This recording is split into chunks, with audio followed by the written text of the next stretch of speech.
Com a palavra, o deputado Zé Ayrton Cirilo. Minha presidenta, a senhora se importa de colocar meu nome nessa bela lista?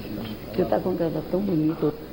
Senhor presidente, senhores telespectadores, eu trago aqui à baila, mais uma vez, o famoso julgamento do Supremo Tribunal Federal, chamado Mensalão, Ação Penal 470. E reproduz aqui o artigo publicado hoje na Folha de São Paulo, pelo Luiz Moreira, doutor em Direito e mestre em Filosofia pela Universidade Federal de Minas Gerais, onde ele aborda de forma clara que o julgamento, ele cometeu vários equívocos e erros. E reproduzo aqui, inclusive, o artigo em que ele coloca que,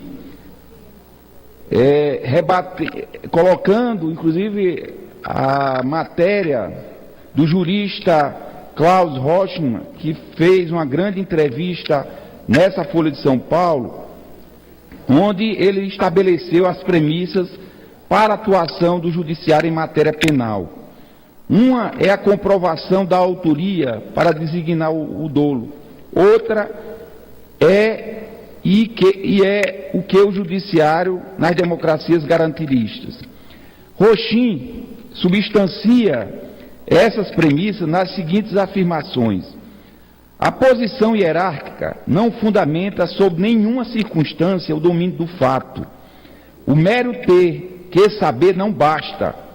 Essa construção, dever de saber, é do direito anglo-saxão e não a considero correta. No caso de Fujimori, por exemplo, foi importante ter provas de que ele controlou os sequestros e homicídios realizados. É interessante saber que aqui também há o clamor por condenações severas, mesmo sem provas suficientes. O problema é que isso não corresponde ao direito. Na seara penal, portanto, o judiciário age como instâncias que garantam as liberdades dos cidadãos, exigindo que o acusador demonstre de forma inequívoca o que alega. Assim, atribui-se ao judiciário o desempenho de um papel previamente estabelecido, pelo qual fazer justiça significa o cumprimento correto dos procedimentos estabelecidos pelo ordenamento jurídico. Como Rochin, sustento que cabe ao judiciário se circunscrever ao cumprimento de seu papel constitucional, de se distanciar da tentativa de se submeter ao clamor popular, senhor presidente, e aplicar ao jurisdicionado os direitos e as garantias fundamentais. Nesse sentido, penso que durante o julgamento da ação penal 470, o STF se distanciou do papel que lhe foi confiado pela Constituição, optando em adotar uma posição não garantirista, contornando uma tradição liberal que remota à Revolução Francesa. Esses equívocos conceituais transformaram, no meu entender, a ação penal num processo altamente suspeito, há contestações várias, pois o STF não adotou corretamente nem sequer o domínio do fato como fundamento teórico apropriado.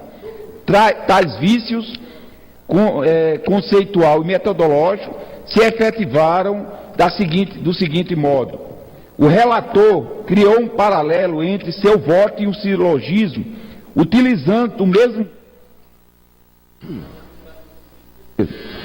da acusação. O relator vinculou o consequente ao antecedente, presumindo-se assim a culpabilidade dos réus. Em muitas ocasiões no julgamento foi explicitada as ausências de prova. Falou-se até em genérico conjunto probatório, mas nunca se apontou em que prova o dolo foi demonstrado. Por isso, partiu-se para uma narrativa em que se gerou uma verossimilhança entre a ficção e a realidade.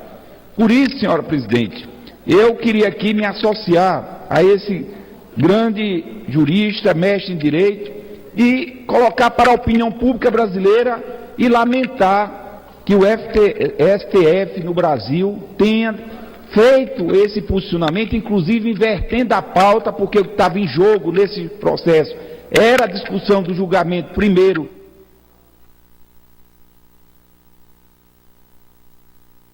Portanto, vou concluir, senhor presidente.